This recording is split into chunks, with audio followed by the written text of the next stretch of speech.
अनेक अडथळ्यांची शर्यत पार करत राज्यातील ठाकरे सरकारला 1 वर्ष पूर्ण झालंय। पहिल्या वर्षात ठाकरे सरकार समोर कोणकोणत्या अडचणी आल्या, कोणत्या आव्हानांचा त्यांना सामना करावा लागला, येत्या काळामध्ये सरकार समोर आणखी कोणती आव्हानं असतील या अनुषंगाने आपण आज चर्चा करणार आहोत। आणि आपल्या सोबत आहेत सकाळ माध्यम समूहाचे संचालक संपादक श्रीराम पवार सर आणि मुंबईमधून जोडल्या गेलेले आहेत सकाळच्या ज्येष्ठ पत्रकार मृणालिनी नानिवडेकर मॅडम। आपण दोघांचंही चर्चेमध्ये स्वागत करूया। खूप खूप स्वागत आहे दोघांचं देखील। खरं म्हणजे आजचा हा विषय, आजची ही चर्चा अतिशय महत्त्वाची आहे, कारण आजचा तो दिवस होता आणि आजच्या दिवशी महाविकास आघाडी सरकार जे आहे ते स्थापन झालं होतं। या सरकारला 1 वर्ष पूर्ण झालेलं आहे आणि हे सरकार 1 वर्ष पूर्ण झालेलं असताना आता पुढचे 4 वर्ष देखील सत्ता टिकवणार का, हा एक महत्त्वाचा सवाल आहे। असंख्य प्रश्न खरं म्हणजे माझ्या मनामध्ये आहेत। श्रीराम सर, मी तुमच्यापासून सुरुवात करते चर्चेला। या महाविकास आघाडी सरकारच्या वर्षपूर्तीच्या निमित्तानं नेमकं तुम्ही काय सांगाल? तुम्ही सरकारच्या या कामगिरीचं विश्लेषण नेमकं कशा पद्धतीनं करा? नाही, ज्या प्रकारे हे सरकार झालं त्यानंतर 1 वर्ष पूर्ण होणं हे मला वाटतं खूप महत्त्वाचं आहे।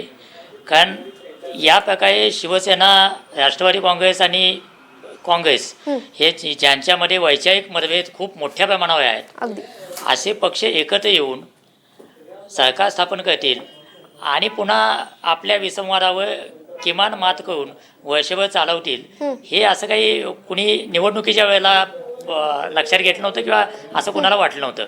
त्याचा दुसरा भाग म्हणजे उद्धव ठाकरे मुख्यमंत्री होतील आणि ते प्रशासन चालवू शकतील असं महाराष्ट्रात कुणाला फारसं वाटत नव्हतं, असं मानलं जात नव्हतं। या 2 आघाड्यावर मला वाटतं की उद्धव ठाकरे सरकारने खूप चांगलं काम केलं। एक तर वर्षभर सरकार चालवलं, अशा वेळेला चालवलं की केंद्र सरकार तुमच्या विरोधात आहे, राज्यपाल तुमच्यामध्ये अडथळे आणायचा प्रयत्न करत आहेत, 3 पक्षांमध्ये काही पूर्ण सुसंवाद आहे अशातला भाग नाही आहे। काँग्रेस, राष्ट्रवादी काँग्रेस आणि शिवसेना अतिशय एकजिन्सीपणे काम करत आहेत असं दिसत नाही आहे। अशा वेळेला आणि त्याच्यात भय म्हणून कोविडनं जवळपास 7-8 महिने वाया घालवले। अशा काळामध्ये अर्थव्यवस्था पूर्णपणे ठप्प झालेली असताना 1 वर्ष चालणं हेच मला वाटतं खूप सरकारसाठी समाधानाची बाब आहे। आणि लोकांचं सरकारविषयी म्हणजे काल पण आपण आपल्या सर्वेक्षणामध्ये बघितलं की लोक समाधानकारक मत व्यक्त करत आहेत। त्याचं कारण हेच आहे की इतक्या अडचणीच्या परिस्थितीत उद्धव ठाकरेंनी सरकार चालवलं। याचा अर्थ ते उत्तम चाललंय का? तर त्याचा अर्थ नाही आहे। त्याच्यामध्ये अनेक गोष्टी अशा आहेत की ज्याच्यामध्ये सुधारणेला वाव आहे, अनेक निर्णय असे आहेत की ते असे नको तर तसे घ्यायला पाहिजे होते असं म्हणता येणं शक्य आहे, अनेक फॉल्टलाईन आहेत की ज्याच्याकडे लक्ष द्यायला पाहिजे।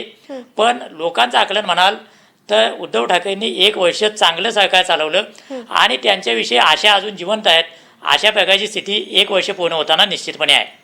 नक्कीच, खरं म्हणजे मुख्यमंत्री उद्धव ठाकरे जे आहेत ते मुख्यमंत्री झाले, हे जनतेने मान्य केलं, जनतेला ते आवडलं देखील, ज्याची आकडेवारी खरं म्हणजे आपण कालच पाहिली होती।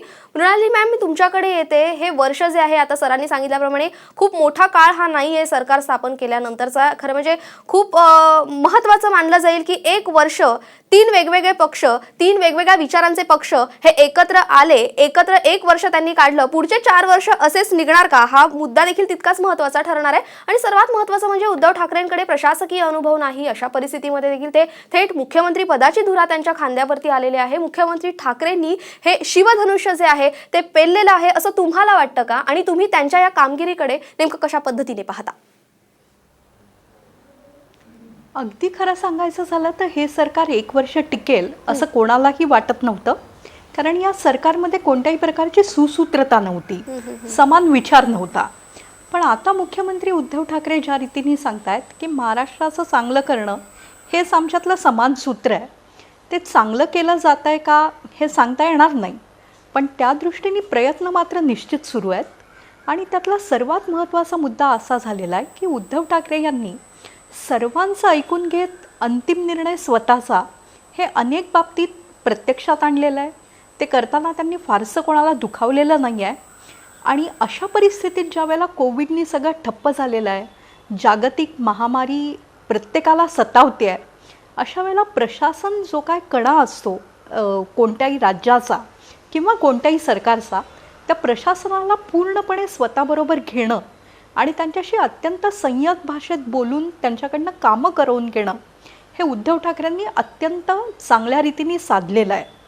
शरद पवार जे राष्ट्रवादी काँग्रेसचे अध्यक्ष आहेत ते या सरकारला वारंवार काही सूचना देत असतात, बाळासाहेब थोरात जे काँग्रेसचे प्रदेशाध्यक्ष आहेत, महसूल हे अतिशय महत्त्वाचं खातं त्यांच्याकडे आहे, ते पण वेळोवेळी त्यांचं काहीतरी इनपुट्स देत असतात आणि या सगळ्यांची मतं एकत्रित करून प्रशासनापर्यंत ती पोचवून त्या प्रत्यक्षात आणण्याचं काम गेल्या 1 वर्षात बऱ्यापैकी ठीक झाल्यासारखं वाटतं आहे.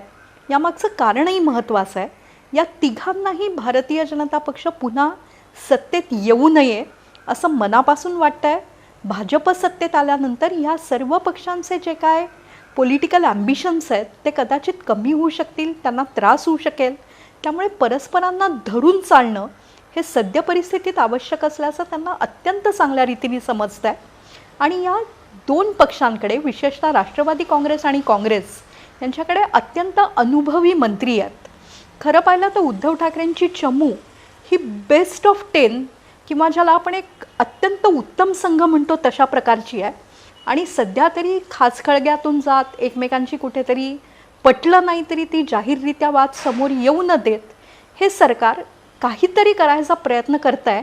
ही सध्या फक्त धडपड आहे, पण ही धडपड 1 वर्ष चालली ही देखील खूप मोठी अचीवमेंट आहे.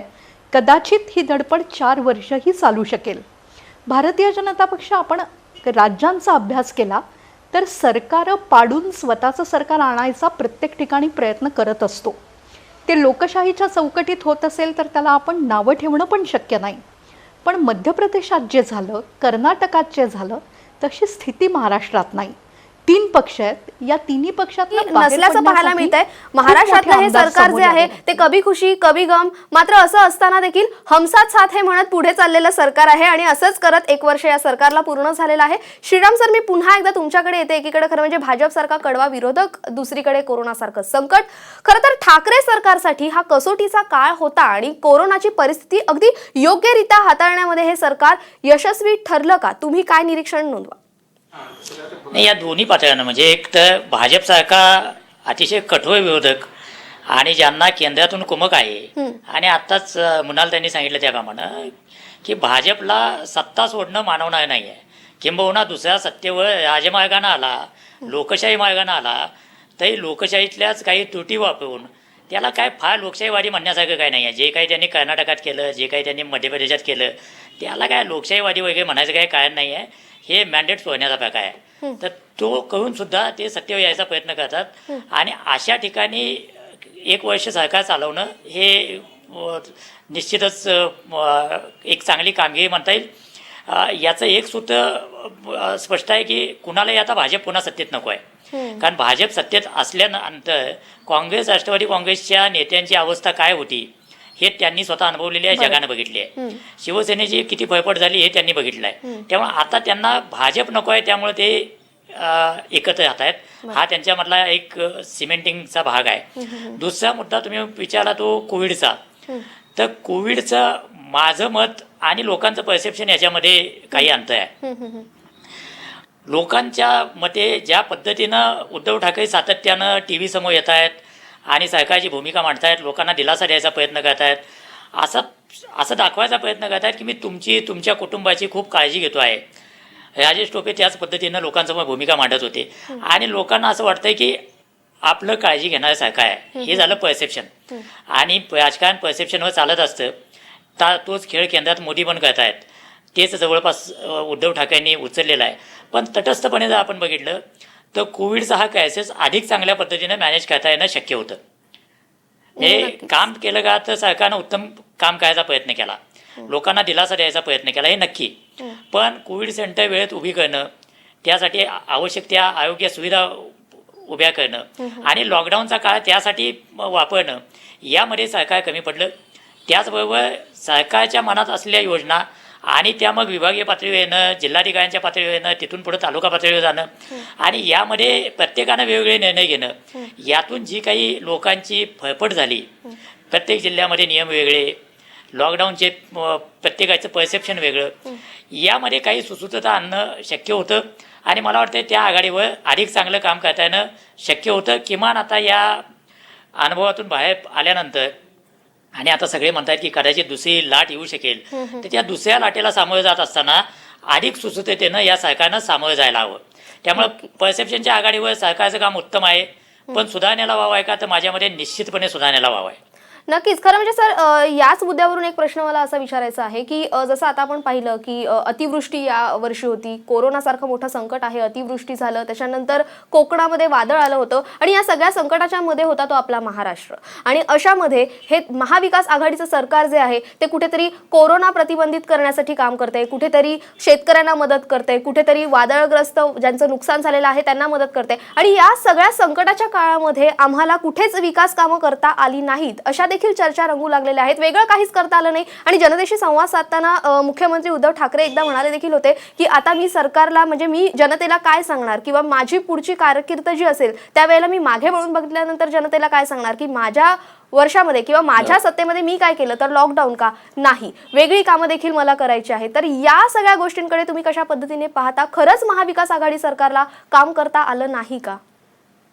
नाही, हे खरं आहे की हे सरकार सत्तेवर आल्यानंतर कोविडचा क्रायसिस आल्यानंतर कुठल्याही सरकारला फार मोठ्या प्रमाणावर काही वेगळं करता येईल ही शक्यता नाही. म्हणजे कुठल्याही राज्य सरकार असो किंवा केंद्र सरकार असो.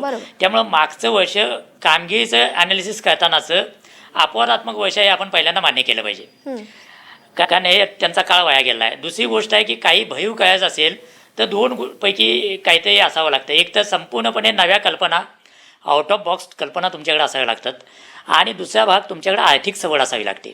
तर आर्थिक सवड या सरकारकडे काही फारशी नाही आहे. याचं कारण कोरोनामुळे महसुलावर खूप परिणाम झाला आहे. केंद्राकडून GST जितका यायला पाहिजे तितक्या प्रमाणात येत नाही आहे. त्यामुळं रोजचा खर्च भागवण्यापासूनचे क्रायसिस सरकारकडे आहेत. अशा वेळेला खूप काही मोठं भव्य दिव्य सरकारच्या हातून होईल ही शक्यता कमी. तरी पण सरकारनं पैकी गुंतवणूक आणण्याच्या दृष्टीनं काही प्रयत्न केले. काही मोठ्या प्रमाणावर गुंतवणुकी होण्याची कोविडनंतरच्या काळात शक्यता आहे. त्यातून MIDC अडकून पडलेल्या जागा मोकळ्या करायचा प्रयत्न केला. मला वाटतं की हे काही सकारात्मक प्रयत्न आहेत सरकारचे ज्याची आपण दखल घ्यायला पाहिजे. पण मला वाटतं की त्याच्या पलीकडं आता केंद्राकडून मदत मिळत नाही किंवा आर्थिक आघाडीवर खूप कोंडी झाली आहे अशी कारणं सांगून आता आम्हाला काही करता येत नाही असं सांगणं 1 वर्ष पूर्ण होत असताना बंद करायला पाहिजे. बरोबर. आता तुम्हाला काहीतरी आउट ऑफ बॉक्स आयडियाज विचार करायला पाहिजे. कदाचित सरकारला कर्ज मोठ्या प्रमाणावर काढायला लागेल, त्याच्यावर टीका झाली तर हरकत नाही, पण यासारखे निर्णय घ्यावे लागतील. त्याशिवाय तुम्हाला विकासाला गती देता येणार नाही. खरं म्हणजे विकासाला गती देणं आणि त्यासाठी वेगळे निर्णय घेणं तितकंच महत्त्वाचं आहे. मृणालिनी मॅम, मी तुमच्याकडे येते. महाविकास आघाडीबद्दल खरं म्हणजे आता बोलूयात आपण. महाविकास आघाडीमधले जे नेते आहेत ते आमच्यामध्ये कोणतीही धुसफूस नाही असं सांगतात, सारं काही अलबेल आहे असाही दावा करतात. पण काँग्रेस नेत्यांनी निधीवरून जी काही नाराजी व्यक्त केली होती त्यावरून खरंच या सरकारमध्ये सारं काही अलबेल आहे असं म्हणता येईल का? खरं तर नाही. ऑलवेल नाही हे आपल्याला सरळ सरळ दिसतंय. नितीन राऊत पहिल्यांदा म्हणतात की आम्ही वीज बिलात सवलत देऊ.